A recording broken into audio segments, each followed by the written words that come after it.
नमस्कार। SST college of arts and commerce के junior college की तरफ से मैं प्राध्यापिका ज्योति नितिन पाटिल आपका हार्दिक स्वागत करती हूँ। This is SST एडुपीडिया।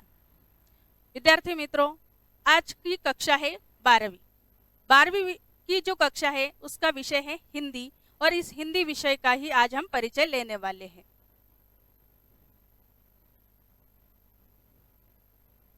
जैसे कि आपको स्क्रीन पर दिखाई दे रहा है, यह हमारा युवक भारती हिंदी का जो हमारी जो पुस्तिका है उस पुस्तिका का यह मुख्य पृष्ठ है।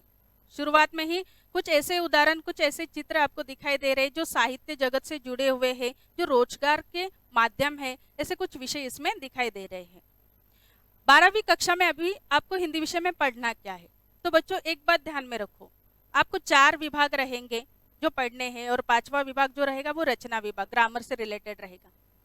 तो पहला जो विभाग रहेगा आपका वो रहेगा गद्य और पद्य। इसकी अनुक्रमणिका आज हम देखते हैं गद्य और पद्य की। जैसे कि पाठ के क्रमांक दिए गए हैं, पाठ का नाम दिया गया है, वो पाठ किस विधा से लिया गया है, साहित्य की किस रचना से उसे उठाया गया है वो दिखाई दे रहा है हमें। उसके बाद उसके रचनाकार कौन है उसकी जानकारी भी यहाँ पर दी हुई है। तो जरा विस्तार से हम इसकी जानकारी लेते हैं। हमारी पहली जो कविता है नवनिर्माण, वो है चतुष्पदी। त्रिलोचन जी ने ये कविता रची हुई है।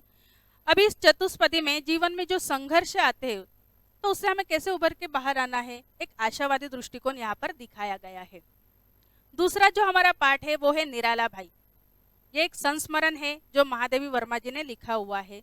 संस्मरण का मतलब होता है कि महादेवी वर्मा जी ने कुछ यादें निराला भाई साहब के उनके दिमाग में है, कुछ जीवन के पल है जो उन्होंने उनके साथ बिताए हुए हैं। तो उन्हें कौन कौन से अनुभव आए, निराला भाई साहब के कौन कौन से रूप उन्हें देखने को मिले, ये इसमें बताया गया है कि निराला भाई साहब कैसे फक्कड़ किस्म के इंसान थे। वैसे ही दूसरों का आर्थिक बोझा भी वो खुद ढोते थे, आर्थिक विवंचना में थे। उसी के साथ उनके अपनों की दूर जाने की जो व्यथा है उसके स्मृति में उन्होंने सरोज स्मृति, अपने जो पुत्री है उसके वियोग में एक कविता भी रची हुई है। तथा वो एक छायावादी कवि थे, और अपने सहकवि जो है उनके बारे में उनकी मतलब मानसिकता क्या है वो भी इस पाठ में बताई गई है। तीसरी एक कविता है सच हम नहीं सच तुम नहीं। ये एक नई कविता है, डॉक्टर जगदीश गुप्त जी की ये कविता है। इस कविता के माध्यम से जीवन संघर्ष की कहानी है। जो इंसान संघर्ष करके आगे बढ़ता है उसका जीवन असल में सफल होता है। तो जीवन की सच्चाई यानी संघर्ष, यही इस कविता में बताने की कोशिश की गई है। चौथा जो पाठ है वो है आदर्श बदला। ये एक कहानी है, सुदर्शन जी ने ये कहानी रची हुई है। इस कहानी के माध्यम से वैजू नामक जो युवक है उसके पिता भजन गाने के ऊपर, मतलब भजन गाया इसलिए उसे तानसेन के हाथों मरना पड़ा। मतलब तानसेन जी के राज्य का वो नियम ही था कि उनके बजाय कोई वहां पर गीत नहीं गा सकता, अगर गाए तो वो उनसे भी ज्यादा महारत प्राप्त उसके भीतर हो। तो वैजू के पिता उनके शिकार बन गए और मृत्यु को प्राप्त हो गए। और इसी का बदला लेने हेतु वैजू जब बड़ा हुआ उसने संगीत शास्त्र में निपुणता प्राप्त की, महारत हासिल की, और तानसेन जी को उन्होंने हराया। लेकिन जो हारता है उसे मृत्यु की सजा दी जाती है। लेकिन यहाँ पर मृत्यु की सजा न देने, मतलब मृत्यु की सजा न देकर उनके भीतर जो हिंसात्मक वृत्ति थी उसे ही मिटाया गया, और वैजू ने उन्हें माफ किया। मतलब आदर्श बदला इस पाठ द्वारा लेखक ने, देखो पापी को मिटाना गलत बात है, लेकिन पापी इंसान के भीतर जो पाप छुपा हुआ है, जो कपट छुपा हुआ है, उसे मिटाना बहुत महत्वपूर्ण होता है। तो यही बताने की कोशिश आदर्श बदला इस कहानी में की गई है। 5वीं कविताएं है। पहला पद है गुरुबाणी। संत गुरु नानक जी के बारे में, मतलब उन्होंने ये कविता रची हुई है। उन्होंने मानवतावादी दृष्टिकोण, संसार में जो आडंबर थे उसके बारे में अपने गुरु वचन इस कविता में रचे हुए हैं। दूसरे है वृंद के दोहे। दोहा माने 2 पंक्तियों वाली कविता। तो वृंद जी ने वृंद के दोहे के माध्यम से समाज में स्थित, मतलब कुछ नीतिपरक कुछ विचार है, समाज में स्थित कुछ छल कपट होते हैं तो उससे दूर रहने के लिए कुछ नीतिपरक उपदेश उन्होंने अपने कविता के माध्यम से दिए हुए हैं। छठा जो है वो है पाठ, वो है पाप के 4 हथियार। ये एक निबंध है कन्हैयालाल मिश्र जी, जिन्हें साहित्य जगत में प्रभाकर नाम से जाना जाता है, उनका ये निबंध है। इस निबंध के द्वारा देखो महापुरुष आते हैं, बहुत बड़े दार्शनिक आते हैं, संत महात्मा आते हैं, और वो क्या करते हैं, मानव को पाप से, अन्याय अत्याचार से मुक्त करते हैं। लेकिन मुक्त कराने की वो कोशिश करते हैं, असल में मानव इन बातों से परे नहीं है, क्योंकि मानव ही है जो कहीं ना कहीं इस पाप को आगे बढ़ा रहा है। तो इसी व्यथा के ऊपर ये निबंध रचा हुआ है। 7वीं एक कविता है पेड़ होने का अर्थ। ये एक नई कविता है, डॉक्टर मुकेश गौतम जी की ये कविता है। देखो पेड़ होने का अर्थ यानी पेड़ में जो सब कुछ त्याग कर कर दूसरों को खुशी देना, खुद नुकसान भुगत कर दूसरों को खुशी देना, ये बात इस कविता द्वारा दी गई है। तूफान आते हैं और बहुत सारे संकट पेड़ों के ऊपर आते हैं, खुद जख्मी होते हैं लेकिन दूसरों को सहारा देते हैं। मतलब एक मानवतावादी दृष्टिकोण जो पेड़ में है वो हर एक इंसान में नहीं हो सकती, क्योंकि पेड़ आखिर पेड़ ही होते हैं, यही बताने की कोशिश इस कविता में की गई है। 8वां जो है वो है गद्य। गद्य का नाम है सुनो किशोरी। ये एक पत्र है, साहित्य के पत्र की विधा से ये ली गई है। आशा रानी वोरा इन्होंने ये पाठ रचा हुआ है। सुनो किशोरी, इस पाठ के माध्यम से आशा रानी जी ने जो नव युवती है, जो नव यौवना है, उसके जीवन में कुछ ना कुछ समस्याएं आती रहती, कुछ महत्वपूर्ण निर्णय उसे लेने पड़ते हैं। अगर उसका निर्णय गलत हो गया तो बहुत बड़ा नुकसान उसके जीवन में हो सकता है। तो ऐसे नुकसान से उसे दूर करने के लिए, एक सही मार्गदर्शन देने के लिए ये पत्र आशा रानी जी ने लिखा हुआ है किशोरियों के लिए। 9वीं एक कविता है चुनिंदा शेर। शेरो शायरी में ये कविता आती है। कैलाश सेगर जी की ये कविता है। समाज में व्याप्त आडंबर विडंबनाएं, समाज में होने वाली अव्यवस्था, इसके ऊपर यहाँ पर करारा व्यंग कसा हुआ है। 10वां जो पाठ है वो है ओजोन विघटन का संकट। ये एक लेख है, डॉक्टर कृष्ण कुमार मिश्र जी का ये लेख है। उन्होंने देखो मानव जो है प्रकृति का इतने ज्यादा मात्रा में शोषण कर रहा है, उसकी वजह से उसका भुगतान अभी उसे ही करना पड़ रहा है। सूर्य से हमें बहुत सारे उपलब्धियां मिलती है, लेकिन देखो अतिरिक्त उपलब्धियां पाकर मानव अपने कृत्रिमता की वजह से प्रकृति की बहुत बड़ी हानि कर रहा है, जिसकी वजह से हमारा ओजोन का जो थर है, जो स्तर है, उसे कहीं ना कहीं छेद हो रहे। अगर वो फट गया तो पर्यावरण की हानि हो सकती है। यही बताने की कोशिश इस पाठ द्वारा की गई है। 11वां एक पाठ है कोख जाया। ये एक अनुदित साहित्य है, मतलब अनुवाद, इसमें अनुवाद किया गया है अन्य साहित्य से लेकर। इसके मूल लेखक है श्याम दरिहरे और उसके अनुवादक है वैद्यनाथ झा। तो श्याम दरिहरे, इनका जो ये पाठ है उसे वैद्यनाथ जी ने अनुदित किया है, यानी उसका अनुवाद किया है हिंदी भाषा में। ये भी प्रकृति के जो अतिरिक्त शोषण मानव कर रहे हैं, जिसका भुगतान हमें ही करना पड़ रहा है, उसके बारे में ही इस पाठ में बताया गया है। 12वीं है सुन रे सखिया कजरी। ये एक कविताएं है जो लोकगीत में आते हैं। लोकगीत का कोई लेखक कवि वगैरह ऐसा कुछ नहीं होता है। लोकगीत ये लोग ही गुनगुनाते हैं और एक पीढ़ी से दूसरे पीढ़ी को ये मिलते हैं। ये लोकगीत जो है, जो नवविवाहिता जब अपने मायके आती है सावन भादों के महीने में, झूले पड़ते हैं और उसकी जो सहेलियां है वो उससे मिलती है, उसमें खुशियां होती है, तो उसके बारे में ही ये कविताएं रची गई है। 12वीं कक्षा में दूसरा जो भाग है जो बच्चों को पढ़ना है वो है विशेष अध्ययन हेतु। अभी विशेष अध्ययन हेतु ये जो है वो साहित्य से कोई एक अनमोल साहित्य की एक रचना ली जाती है, जैसे कि विद्यार्थियों में साहित्य के बारे में थोड़ी जागरूकता फैल जाए, थोड़ी एक उसे कह सकते हैं एक रस निर्माण हो जाए, एक चाह निर्माण हो जाए, इसलिए विशेष अध्ययन हेतु साहित्य का एक पाठ दिया जाता है। यहाँ पर एक कविता दी गई है जो एक महाकाव्य, खंड काव्य, महाकाव्य, गीति काव्य इसके भीतर आती है, लेकिन इस काव्य शैली का अभी ठीक से पता नहीं है। तो कविता है कनुप्रिया, डॉक्टर धर्मवीर भारती जी की एक रचना है, बहुत खूबसूरत रचना है। कनु का मतलब होता है कन्हैया और प्रिया यानी कन्हैया की प्रिया यानी राधा जी। तो राधा जी के मन में कृष्ण और महाभारत के वजह से जो द्वंद्व चल रहा है, जो संघर्ष चल रहा है, उस बारे में ये कविता रची गई है। तीसरा जो भाग है जो विद्यार्थियों को पढ़ना है वो है व्यवहारिक हिंदी।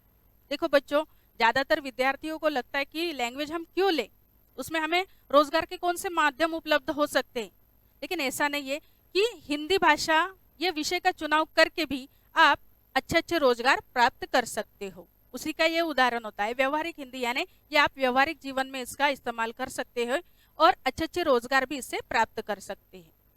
तो व्यवहारिक हिंदी का जो पाठ है वो है पल्लवन। पल्लवन जो होता है वो है एक एकांकी होती है। एकांकी में क्या होता है कि पल्लवन लेखन कैसे किया जाता है, कुछ कुछ बातें होती है जो कवि साहित्यकार बहुत संक्षिप्त रूप में बताते हैं, उसका अर्थ साधारण पाठक को समझ में नहीं आता है, तो उसका पल्लवन किया जाता है। यानी वो जो कविता की पंक्तियां है, वो जो कठिन शब्द है, उसका अर्थ जरा विस्तारित रूप से पल्लवन द्वारा बताया जाता है। डॉक्टर दयानंद तिवारी जी का ये पल्लवन पाठ है। इस पाठ के द्वारा पल्लवन कैसे करते हैं और पल्लवन एक उत्तम साहित्यकार का लक्षण भी माना जाता है, वो ही बताने की कोशिश की है। अगला पाठ है फीचर्स लेखन। देखो पत्रकारिता क्षेत्र होता है, समाचार वगैरह ऐसे जो क्षेत्र होते हैं उसमें फीचर्स लेखन करना पड़ता है। तो कहानी के माध्यम से डॉक्टर बीना शर्मा इन्होंने फीचर्स लेखन कैसे करनी चाहिए, उसकी विशेषता क्या है, ये बताने की कोशिश की है। उसका अगला पाठ है मैं उद्घोषक। एक उत्तम उद्घोषक बनने के लिए उसमें कौन कौन सी विशेषताएं होनी चाहिए, कौन कौन से गुण होने चाहिए, ये एक आत्मकथा द्वारा आनंद सिंह ने यहाँ पर बताया है। अगला पाठ है ब्लॉग लेखन। ये एक आलेख है, प्रवीण बरदापुरकर इनका ये आलेख है। इसके द्वारा ब्लॉग लेखन कैसे किया जाता है, उसकी विशेषता क्या होती है, कौन से ख्याल हमें रखने पड़ते हैं, उसके बारे में जानकारी दी गई है। और इसका अंतिम पाठ है प्रकाश उत्पन्न करने वाले जीव। अभी देखो प्रकाश उत्पन्न करने वाले जीवों में अगर हम देखते हैं तो जुगनू हमारे सामने आ जाता है, ये तो सबको पता है। लेकिन जुगनू के अलावा अन्य भी कुछ ऐसे असंख्य जीव है जिससे प्रकाश की उत्पत्ति होती है, लेकिन उसे एक असाधारण दृष्टि से नहीं देखा जा सकता। तो उसके लिए एक शोधपरक दृष्टि होनी चाहिए, तभी हम उसे देख सकते हैं। यही बताने की कोशिश डॉक्टर परशुराम शुक्ल जी ने इस पाठ में की है। हाँ, हिंदी विषय का जो अगला पाठ है वो तो परिशिष्ट है। परिशिष्ट में जो पाठ है, जो गद्य पद्य है, उसके मुहावरे उसमें आते हैं, जो कविताएं है उसका भावार्थ इसमें दिया गया है। इसमें गुरुबाणी, वृंद के दोहे, सुंदरी सखिया और कजरी, इन कविताओं का इसमें भावार्थ दिया गया है। उसके बाद पारिभाषिक शब्दावली, जो अन्य भाषाओं के शब्द उसमें आए हुए हैं उसका अर्थ उसमें बताया गया है। अंतिम जो है उसका वो है रसास्वादन के मुद्दे। कविता का रसास्वादन किस तरीके से किया जाता है, उसके कौन से पॉइंट होते, कौन से मुद्दे होते, वो इसमें बताया गया है। और कविता का रसास्वादन कैसे करना है इसके द्वारा समझाया गया है। तो उदाहरण स्वरूप आज हम एक कविता लेते हैं, उसके कुछ पद हम लेते हैं। कविता है वृंद के दोहे। वृंद के दोहे ये कविता है वृंद जी की। सरस्वती के भंडार की बड़ी अपूरब बात, जो खर्चे त्यो त्यो बढ़े, बिन खर्चे घटी जात। यहाँ पर वृंद जी ने एक नीतिपरक उपदेश दिया हुआ है। सरस्वती का भंडार, सरस्वती माता यानी विद्या की माता। तो ये सरस्वती माता जो है उसका भंडार है वो विद्या के कला गुणों से पूरा भरा हुआ है। तो उसमें एक अनोखी बात है, अपूरब यानी एक अनोखी बात उसमें छुपी हुई है कि विद्या हम जितनी बांटे उतनी उसमें बढ़ोतरी होती है। लेकिन विद्या अगर हम बांटे नहीं और खुद के भीतर ही समाये रखे तो उस विद्या को कहीं ना कहीं वो घटित होती जाती, कम होती जाती है। जैसे कि पानी का होता है, पानी का इस्तेमाल हुए तो पानी से बहुत सारी उपलब्धियां हमें मिलती है। लेकिन पानी अगर अपनी जगह पर रुका पड़े तो वो सड़ता है, मैला कुचेला हो जाता है, उसका अंत हो जाता है।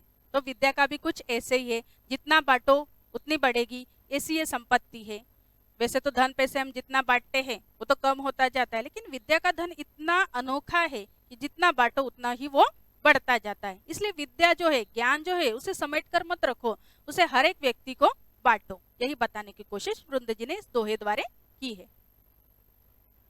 नैना देत बताए सब, इह को हेत अहेत, जैसे निर्मल आरसी भली बुरी कही दे। इस पंक्ति द्वारा नैनो यानी आंखों के बारे में कुछ बातें बताई गई है। हमारी आंखें इतनी चालाक होती है कि सामने वाले के मन में क्या चल रहा है क्या नहीं वो हमें आंखों से ही पता चल जाता है। उसके दिल में अच्छा है, बुरा है, वो गलत है, वो हम आंखों से ही पहचान जाते हैं। उसकी आंखें ही उसके मन की बातें कह देती है। यानी क्या अच्छा क्या बुरा वो आंखों द्वारा सही सही हमें पता चलता है। जैसे कि आईना होता है, आईना हमें सब सच्ची बातें बता देता है। जो अच्छा है उसे अच्छा दिखाता है, जो बुरा है उसे बुरा दिखाता है। अगली पंक्ति है, अपने पहुंच बिचारी के करतब करिए दूर, तेते पाव पसारिए जेती लंबी सोर। तो देखो इंसान में जितनी क्षमता होती है अपनी क्षमताओं के अनुसार ही व्यक्ति को कार्य करना चाहिए। क्षमता से बाहर करोगे तो मुंह के बल गिरोगे। इसलिए इंसान में जितनी बुद्धिमत्ता है, जितनी क्षमता है, जितनी शक्ति है, उसी के द्वारा इंसान की पहुंच भी होनी चाहिए, इंसान के कार्य भी वैसे ही होने चाहिए। और इंसान को एक बात का हमेशा ख्याल रखना चाहिए, जितने अपनी चादर है उतने ही पैर फैलाने चाहिए, जितने अपने औकात है उस हिसाब से हमें रहना चाहिए, उसी हिसाब से हमें कुछ ना कुछ करना चाहिए। पैर न हवे है कपट सो, जो की जो व्यापार, जैसे हांडी काट की चढ़े न दूजी बार। तो इस पंक्ति द्वारा वृंद जी ये कहने की कोशिश कर रहे हैं कि इंसान जब व्यापार करता है, व्यापारी जो होता है उसने व्यापार में कभी भी छल कपट नहीं करना चाहिए। अगर आप व्यापार में छल कपट करोगे तो आप ग्राहक से बहुत दूर होते जाओगे। तो ग्राहक ही तो आपका देवता है, वो अगर नहीं आएगा तो आपके व्यापार में वृद्धि कैसे होगी, बढ़ोतरी कैसे होगी। इसलिए व्यवहार में कभी भी छल कपट नहीं करना चाहिए। यहाँ पर एक काठ की हांडी यानी लकड़ी की हांडी का उदाहरण दिया गया है। लकड़ी की हांडी एक बार अगर आप आग पर चढ़ा दो, उसका इस्तेमाल एक ही बार होगा, क्योंकि बाद में वो जल जाएगी, समाप्त हो जाएगी। तो इसलिए लकड़ी की हांडी द्वारा अगर उसे आग में जला दो तो उसका इस्तेमाल एक ही बार होता है। अगर उसे बार बार इस्तेमाल करना है तो उसे आग पर नहीं चढ़ाना चाहिए। तो आग यानी छल कपट, तो इंसान को व्यवहार करते समय छल कपट से दूर रहना चाहिए, यही बताने को कोशिश इस कविता द्वारा की गई। विद्यार्थी मित्रों, चलो मुझे लगता है, मुझे एक आशा है कि आपको मेरा वीडियो अच्छा लगा होगा। ऐसी अच्छी अच्छी वीडियो अगर आपको देखनी है तो हमारे YouTube के चैनल पर आप सब्सक्राइब कीजिए। धन्यवाद।